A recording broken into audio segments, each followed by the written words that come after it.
Salut les bienveilleurs, aujourd'hui cinquième partie de ce commentaire de lecture exhaustif sur le livre de Tiago Forte, Building a Second Brain. Nous allons attaquer l'acronyme CODE et la lettre D pour distiller ou distillation. Allez, on est parti.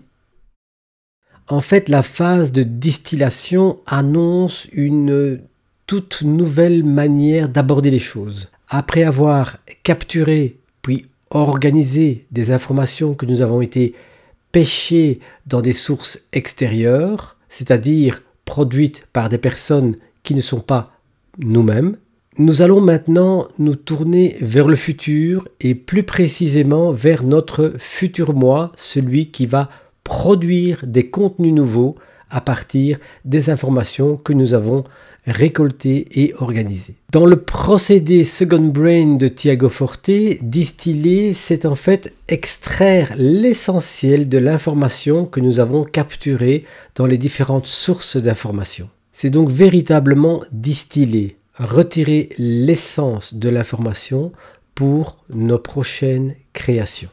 La phase de capture se caractérisait par cette notion de résonance. Vous sentez que cette information que vous venez de lire ou que vous venez de découvrir, elle vous parle, elle a quelque chose à vous dire.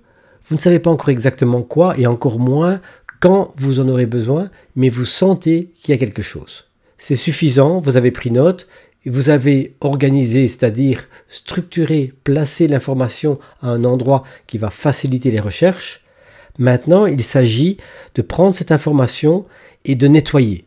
Et pourquoi on ne l'a pas fait avant? Eh bien, tout simplement parce qu'il faut du temps pour que ce nettoyage soit opérant et efficace. On a senti quelque chose au moment de la capture et il faudra un certain temps de macération pour que je puisse retirer vraiment l'essentiel de l'essentiel. Et c'est une véritable mutation puisque, en fait, au départ, on avait l'information de quelqu'un d'autre et ça va devenir notre connaissance.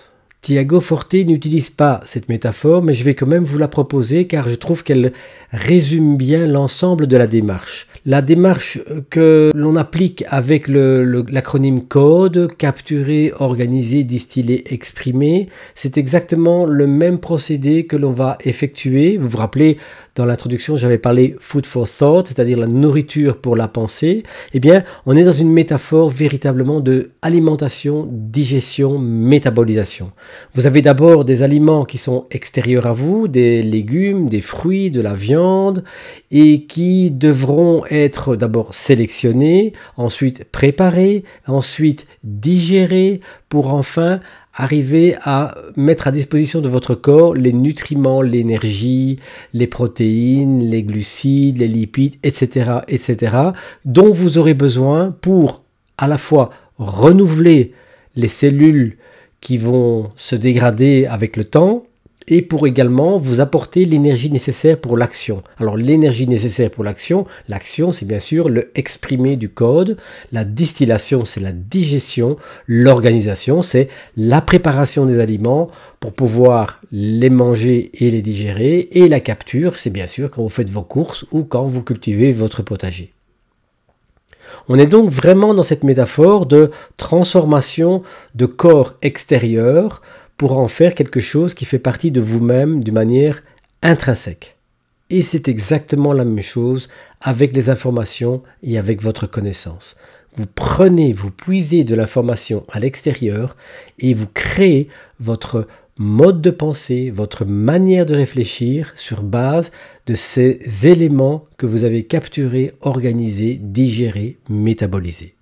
Et quand je vous parlais d'un véritable changement d'état d'esprit, tout simplement c'est parce que on s'était tourné vers l'extérieur, vers des choses qui ont été produites dans le passé par d'autres personnes, et maintenant nous allons nous tourner vers le futur, c'est-à-dire que tout ce que nous avons glané, capturé, transformé, nous allons maintenant le mettre en forme pour qu'il puisse nous servir dans le futur, pour notre moi futur, celui qui va créer sur base des éléments que nous avons rassemblés.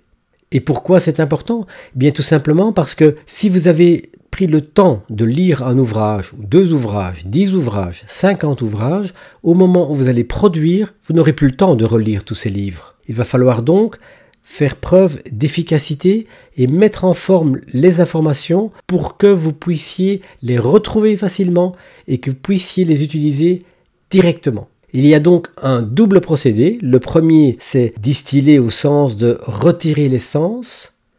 Et le deuxième, c'est mettre en forme pour faciliter le fait de la retrouver pour l'utiliser quand j'en aurai besoin. Alors le procédé que Tiago Forte nous recommande s'appelle le résumé progressif. Le résumé progressif consiste à passer dans des tamis successifs l'ensemble de l'information que vous avez capturée. Donc on a un livre, je vais souligner des passages, je vais les incorporer dans mon système, et puis ces passages, je vais les relire et je vais souligner les passages importants. Quand j'aurai terminé de souligner les passages importants, je vais en plus repasser à travers ces passages importants que j'ai soulignés et je vais mettre en gras les éléments qui sont essentiels parmi ces éléments qui sont déjà sélectionnés. Ainsi donc, j'ai commencé par surligner, puis après je vais éventuellement souligner, puis éventuellement après je vais mettre en gras les passages les plus importants. Et dernier stade du résumé progressif, je vais rédiger une petite synthèse, un résumé très synthétique qui va me rassembler en quelques points les idées essentielles que j'ai retenues d'un certain ouvrage. On a donc fait un filtrage progressif pour aller vers l'essentiel. Ainsi, quand vous allez retrouver une note, une fiche de lecture par rapport à un livre passionnant que vous avez lu il y a quelques mois, vous pourrez vous contenter de simplement relire le petit résumé synthétique que vous avez rédigé en 2-3 bullet points, comme on dit en anglais, les 2-3 éléments les plus importants, et ça sera probablement suffisant pour vous aider à reconstituer les idées. N'oubliez pas que ce n'est pas du recopiage qu'on fait, on utilise les idées qu'on a capturées, qu'on a organisées pour créer des nouvelles idées, c'est-à-dire que ce que vous lisez dans votre synthèse va simplement créer des nouvelles associations, des nouveaux liens avec d'autres idées que vous avez, je dirais, reprises par ailleurs. Et si ce n'est pas suffisant, vous pouvez toujours revenir à la source si vous avez besoin de plus d'explications sur un point particulier, parce que vous avez bien noté la référence de l'ouvrage à l'origine de l'information que vous avez capturée. Ce qui est important de comprendre, c'est que nous nous mettons au service de notre moi futur, c'est-à-dire nous-mêmes dans quelques semaines, mois ou même années, et nous voulons nous faciliter la tâche parce qu'à ce moment-là, nous n'avons pas assez de temps pour relire tout ce que nous avons déjà lu par le passé. Nous voulons aider notre moi futur à retrouver plus vite les informations dont il a besoin. Alors Tiago Forte dans son livre nous dit qu'il préfère nettement le résumé progressif à tout ce qui est tag, c'est-à-dire les balises ou les liens que vous pouvez créer dans votre système, je dirais dans votre second brain, dans votre réseau de savoir. Alors je ne partage pas complètement son avis, je pense que les liens et les tags sont importants pour faire les associations nécessaires et surtout pour retrouver les informations. Mais je comprends bien ce qu'il veut dire. C'est pas en passant du temps à créer des liens, en peaufinant le nombre de balises, d'étiquettes que vous allez coller, que vous allez vous aider à faire votre travail, en tout cas celui de votre moi futur. Le défi dans cette phase, c'est de filtrer suffisamment. La faute classique des débutants, d'après Tiago Forte, c'est de garder trop de choses. Il estime qu'on doit garder entre 10 et 20% maximum du contenu que vous avez déjà retiré de l'ouvrage à l'origine de l'information. Il est important de garder ce critère d'utilité en tête. Je ne garde pas pour garder, je garde pour utiliser. Ainsi donc, si vous voulez bien démarrer, commencez par dire que l'information est au départ inutile, sauf si vous arrivez à démontrer le contraire. Dans cette logique-là, vous ne risquez pas de déborder de trop. Cette phase de distillation n'est pas aussi évidente qu'il n'y paraît, c'est vraiment une question d'entraînement. Tiago Forte nous déconseille d'analyser, de décortiquer, de nous perdre dans les détails. Et il nous invite à faire confiance à notre intuition. Alors je voudrais compléter cette information sur cette phase de la distillation par des informations qu'on trouve dans le livre dans la phase exprimée, c'est-à-dire la phase qui consiste à retrouver les informations dans votre réseau de savoir ou dans votre second brain. En effet, c'est le processus qui va avoir besoin des connaissances que vous avez distillées. Il est donc important de comprendre de quoi il s'agit pour pouvoir mieux y répondre. Tiago Forte distingue 4 manières de retrouver l'information dans un second brain ou un réseau de savoir. La première, c'est la recherche. J'en ai déjà parlé, ça consiste tout simplement à lancer des recherches sur base de mots, de mots-clés, d'étiquettes et qui vont vous permettre de retrouver l'information. Alors la recherche, ça fonctionne bien quand vous savez où vous devez chercher et quand vous savez ce que vous cherchez. Vous connaissez la blague du gars qui, dans une rue sombre, recherche ses clés en dessous d'un réverbère et quand un passant lui demande « C'est là que vous avez perdu ces clés ?» il répond « Non, mais ici il y a de la lumière ». Cette plaisanterie illustre particulièrement bien le défi que représente une recherche efficace. Alors la deuxième méthode de recherche, c'est parcourir, survoler.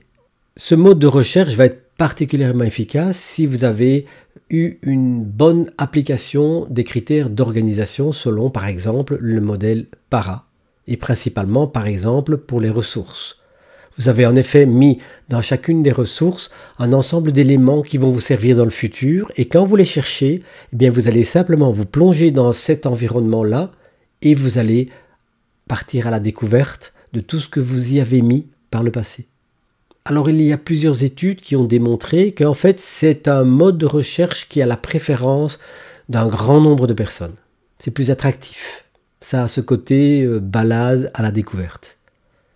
Et également, on a un peu cette sensation de maîtriser. Une recherche, vous avez le résultat de la recherche. La balade, en fait, vous avez l'impression que vous contrôlez là où vous allez et où vous allez rencontrer l'information qui vous sera utile.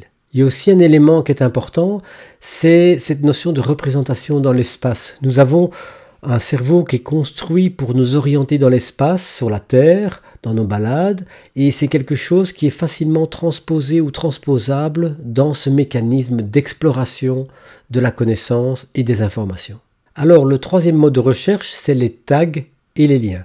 Les tags, étiquettes ou balises, ce sont les petites étiquettes que vous allez coller à chaque information, enfin à toutes les informations que vous voulez, et qui vous permettront, en recherchant sur base d'une étiquette, de retrouver l'ensemble des informations qui y sont connectées. Alors de nouveau, Tiago Forte nous répète que les tags, les balises, ne peuvent pas être le mécanisme principal pour retrouver votre information, car c'est trop gourmand en temps et en énergie. Comme je disais tout à l'heure, je suis d'accord avec ça. Néanmoins, il faut prendre cette affirmation avec des pincettes. Il y a moyen de faire le travail convenablement avec un minimum d'énergie. L'erreur à ne pas commettre, c'est toujours la même chose. Ne cherchez pas la perfection. Le quatrième mécanisme de recherche est la sérendipité, c'est-à-dire un procédé, je dirais, quasi magique, en tout cas très intuitif, d'aller à la rencontre de l'information. Ou plutôt, de laisser l'information venir à votre rencontre. L'essentiel ici, c'est de garder un focus ouvert, une ouverture d'esprit, de ne pas être trop fermé dans ce qu'on recherche, de manière à pouvoir se laisser surprendre par les choses qui vont surgir. Cette recherche va se faire à travers des liens ou des notions similaires ou analogues, et elle va être sérieusement alimentée par tout ce qui est la dimension graphique. Tous les dessins, sketchnoting, les mind maps sont tous des mécanismes qui vont vous aider à augmenter votre efficacité dans cette recherche par sérendipité. Enfin, Tiago Forte nous dit également que le fait de parler à d'autres de ce qu'on cherche, des domaines qu'on est en train d'explorer, nous aide grandement à construire, à orienter notre esprit pour aller à la découverte d'idées ou d'informations dont on n'a pas encore même conscience qu'elles existent ou qu'elles sont dans le système. Voilà pour cette phase de la distillation. Dans la prochaine vidéo, nous allons aborder le fait d'exprimer. Je crois que je vais pouvoir résumer en une seule vidéo tout ce qui est exprimé ainsi que le dernier chapitre qui se trouve dans le livre de Tiago Forte. J'espère que de nouveau vous avez aimé et apprécié, que ça va vous stimuler dans votre réflexion. N'hésitez pas à mettre en commentaire vos réflexions par rapport à ce que je viens de vous proposer aujourd'hui. Je dis déjà aussi qu'après la prochaine vidéo, je proposerai, on est hors du commentaire de lecture, une vision personnelle de ce cycle CODE, pour pouvoir l'intégrer progressivement avec le cycle que moi je propose, qui lui se déroule plutôt en 3 étapes. Mais ça sera l'occasion pour moi de vous proposer une réflexion sur Qu'est-ce qui se passe réellement dans ces phases? Qu'est-ce que j'ai besoin de faire et d'articuler pour pouvoir arriver à capter l'information jusqu'à la production, c'est-à-dire la création de quelque chose d'original et qui vient de moi sur base de ce que j'ai intégré comme connaissance extérieure. N'hésitez pas à cliquer sur le petit pouce, sur la clochette, vous abonner si ce n'est pas encore le cas et je vous fixe rendez-vous dans la prochaine vidéo qui sera probablement la dernière de cette série consacrée aux commentaires de lecture sur le livre de Tiago Forte. Allez, à bientôt, ciao!